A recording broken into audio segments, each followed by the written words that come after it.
If you found the interview, my name is Marcela Hudakova and I'm your host. My role is to engage in a conversation with prominent voices within the art world. And today I have the pleasure and privilege to speak with the art world matchmaker and disruptive innovator. Stephanie is a Canadian in origin, currently based in Brussels. Her mission is to make high-end platform accessible to underrepresented artists under the lens of philosophy and curatorial practice. Stephanie is a founder of Accessible Art Fair and SM Art Advisory. She has shown emerging artists from Tel Aviv to New York, continuously pushing the boundaries and looks for new ways in how to engage creatives in a world of mundane. She has spoken at the New York Times Art for Tomorrow conference and had her own TEDx talk on new ways of showing art. Welcome, Stephanie. Thank you. Thank you so much for that introduction. It's fantastic to hear, your interpretation also of what I've been doing for the last 15 years. Thank you very much. Now, before we dive into the projects, what you are doing at the moment, I'd like to go back and ask you on this. How did you find your place within the art world? What were the beginnings like for you?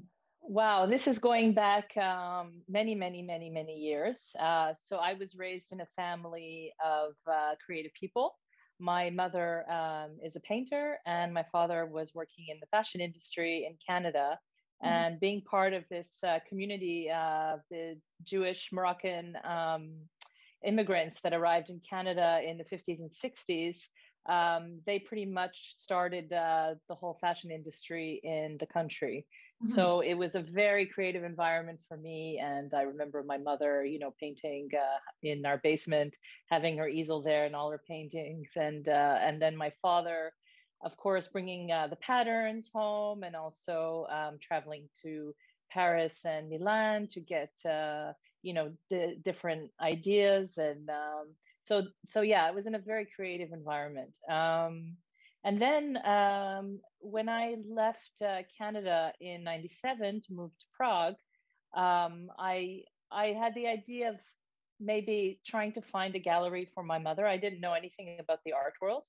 But I went from gallery to gallery and I tried to ask to see how it works with gallery representation. And I just got a no every time. And I realized that there was a real problem or an issue there for artists looking for representation, and that it wasn't such a simple task. So that's when I started to think about, okay, well, what can I do to change this or to make it a little easier for artists? Yeah. So I moved to Prague from Montreal, and I was teaching English there like most expats, and had a fantastic experience for sure. That is really brave to go all the way to the Prague, because I know I'm a little bit of a rebel. It's one of the best choices that I ever made in my life. I mean, culturally, it couldn't be more different. And in the end, it was the most enriching experience that I ever had. And I made some wonderful Czech friends and made some fantastic contacts that I'm still in touch with today. And I have great memories, teaching at the the University of Economics. I was teaching there for a year. And I just remember that my students were smoking in class. And I think that was like the last year that people could do that. So, I felt like I was part of history. Oh, wow. That is phenomenal. And then have you moved to Brussels after? No, then I moved to Milano. And I lived there for 3 years. Yeah. And again, that's when I started to really, I started to understand what the art world was about. I went to the Fiera di Milano and I was around, these top galleries and I was invited to a few things and started to understand the dynamics of the art world, because then I was in my 20s, going on to 30, and it was a big puzzle for me, the art world. And again, I tried to, make some contacts for my mother and nothing seemed to work. So I was gaining more insight into what was happening, And then you turned the struggle into your victory. What a phenomenal. Exactly. And then I moved to Brussels. Yeah. And then in Brussels, I remember going to some art opening where the artists were present, and it was just a local event with like a pop-up. And this was before the days of pop-ups, but it was just an event, I think, in a church or something with a few artists. And I thought it was great. It was a chance to talk to the artist, to meet the artist, to buy the work, to get insight into the work. And I thought, you know what? I came home and I said, I think I could do this, but my style and better. And I did. And that's when the birth of the Accessible Art Fair happened. It was really from that aha moment that artists need a platform. Not all artists work with galleries. Not all artists want to work with galleries. It's a little different, the situation after 15 years. So I created Accessible Art Fair, and this was really the beginning of a beautiful adventure for me for the last 15 years. To start venture like this is slightly overwhelming. How did you start? I think if you have it in you, you could do it. If you have the inspiration for anything in life, you could do it. And that's what happened to me. So I was pregnant and I had another baby. So it was a very, very busy time for me. I wasn't getting any sleep, but I was a woman on a mission, and I went for it and I did it. So I think my advice to anyone who wants to start something, if you've got the passion, I think you could do it. And you need the content. You need some contacts to help you. How old were you at that time, if you don't mind me asking? So yeah, I was about 33. Fantastic. I think it's a really great age to actually start around, because you have this experience from the past, but now you're still hungry and you're still courageous. Exactly. But I'm still hungry and still courageous. I feel like I can achieve anything. I'm just, I have these moments where I'm a little more tired than others. But now, I'm working on so many different things, and I still have it in me. Have you started working with East European artists when you were setting up the art fair? Yes. So I worked with several from various countries. Yeah. I see that you have a Corman behind you. Yes. Yeah. Well, he's one of my true loves, and he was living in Brussels. And we met, I think it was like one of the first art fairs that I did, maybe the third or something. And I went to see him in his studio, and we had tea, and he showed me around. And these were the days when I could do all the studio visits before taking the artists. I didn't have a jury or anything like I do now. But I was going into taking invitations when they came up, and it was fantastic. And his work absolutely blew me away. I love it. And I love him. And I think he's such a beautiful person that I feel like we're going to be in touch forever. He's like a soulmate, and I truly, truly believe in his work. But he did the fair, but then we kept in touch, and then worked again on various things. So yeah, he's from Slovakia. He's Slovak. Yes, I know actually the story, and this is exactly why we are speaking today. Also, he has mentioned that you were the one who encouraged him to continue, and I think. Oh, really? Yes. And then he went through. Oh my God, I didn't know that. You are the one who launched his career, and he always speaks about your voice. If not her, I think I would have given up. Oh my God, I think I'm gonna cry. Seriously? It is so endearing. Yes. And now, I think the curatorial voice is extremely important, because you have changed the course of somebody else's life. That's very moving. I had no idea, honestly. He's amazing. You have recently collaborated also with Michal Korman and Constantine Prozorov, and that was a really exciting venture. There was a platform on Instagram called Art Today, I think, and they asked me to put together like a curation of works and to talk about the mission, and then I was thinking, okay, what am I going to show? And then I came up with the Optimism Project. And I showcased also an artist from Cuba. And so with these three guys, I showed works that they painted over the confinement.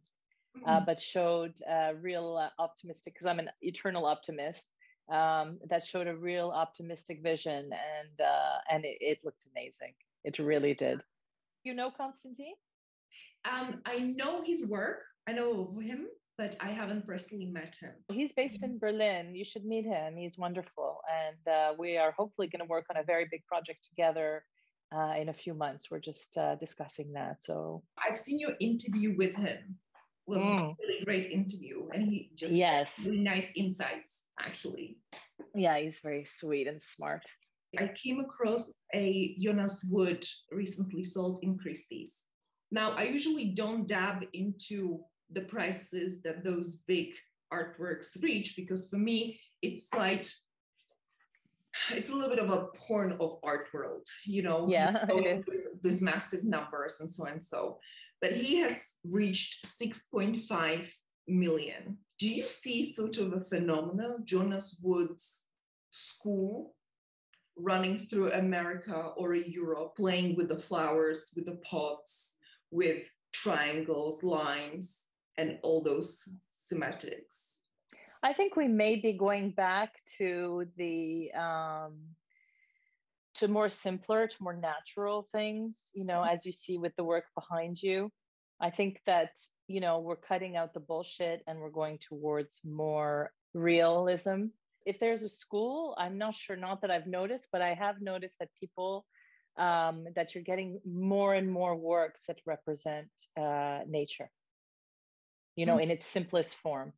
Yeah, I gravitate towards that. Although the prices, I mean, if you were to ask my opinion about the prices, I just think it's crazy, and it's not my world at all.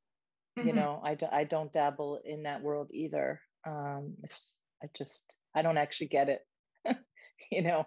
And I wonder how the artist feels about it too. And I wonder what the artist actually gets from all this.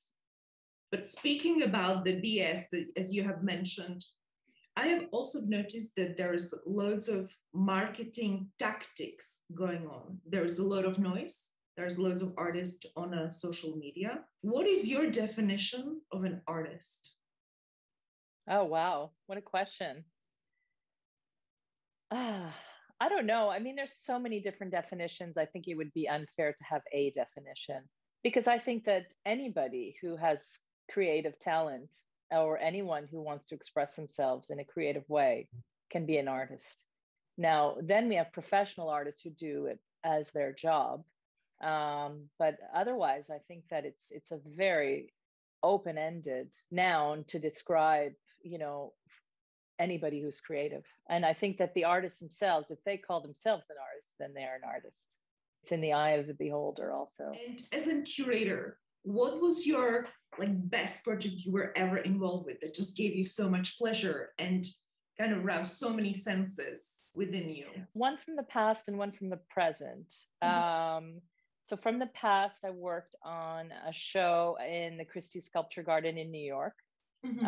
For an American sculptor who I work with regularly is Jonathan Prince, and he works in metal and steel, different types of metals. And we put together a show which I curated at the Christie Sculpture Garden on Madison Avenue, and that was magical, obviously, for obvious reasons. Yeah. And you know, and even just the day-to-day and the logistics that go into organizing something like that. You know, with such heavy works of art to organize the shipping and the moving and then the party and all the logistics that went around that. It was really, really exciting. And I was very happy to be part of that. And currently I'm working on a solid wit retrospective at the Jewish Museum here in Belgium. We're opening in December now. It was supposed to be actually in March, but it was postponed, and I'm actually really glad it was postponed, which gives me more time also to prepare. But this show has been wonderful because actually I met the family about 2 years ago in Chester, Connecticut, and we had an incredible bond right from the start. So I feel like it's not a dead artist. It's a very alive artist that I'm working with, because I have such close connections with the family. So I'm getting insight into his taste in music and I went to his house and I saw his art collection. And it just feels like Solowit is there present in the house, and it's really, really something special. So I feel like I'm actually extending his personality and his objective of making art accessible to the people. I'm doing that at the Jewish Museum, rather than curating a show. So it's actually really magical to be able to do that. I feel very privileged.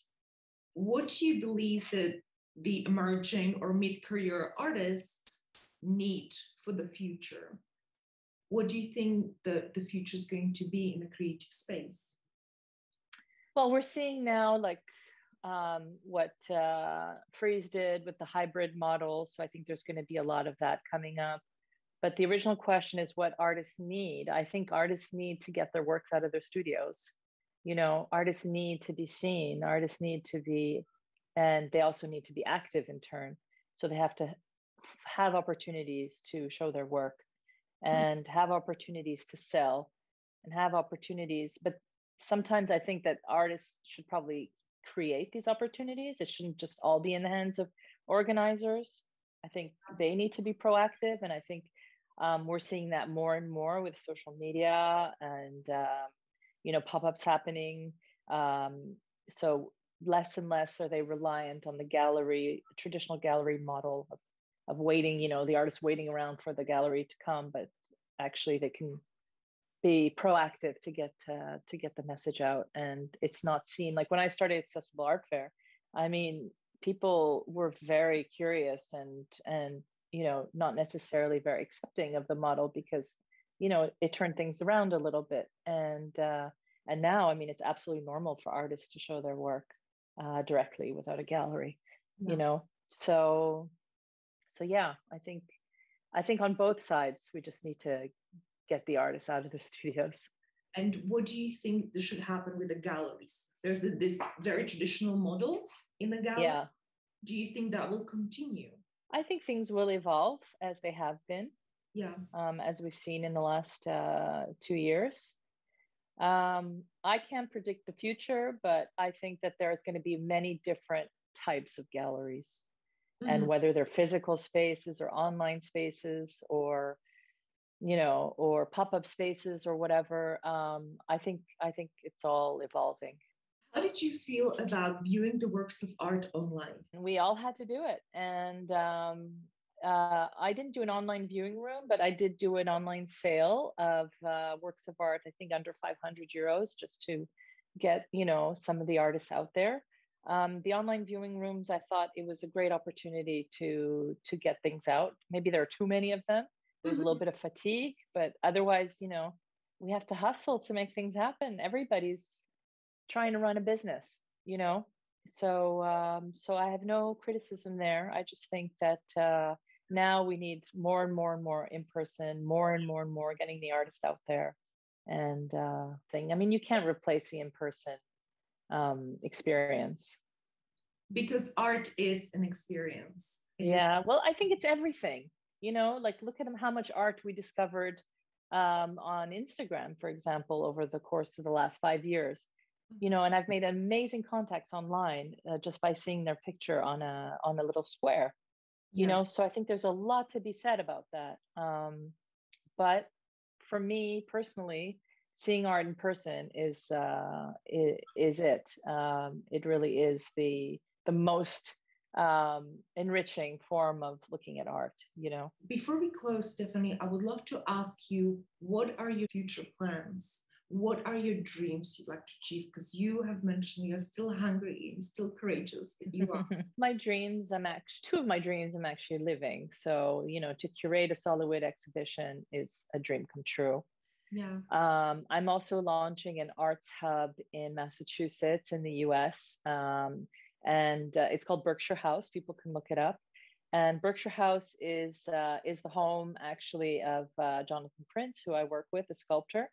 And we are turning it into an arts hub, a place where discussions around technology and art will happen at the highest level. So we're launching that in October with a very special project, which I can't announce yet. But if you follow Berkshire House, you'll have access to it. Yeah. What are my other dreams? I don't know. I think I sort of live them, and I go after the stuff that I love.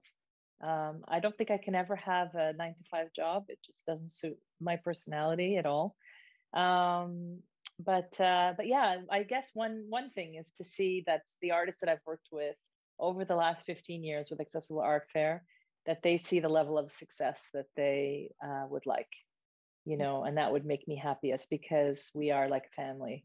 And we actually have a hashtag, ACAF family. So people post when they do shows together, or they, something related to the art fair, they hashtag ACAF family, which is really nice.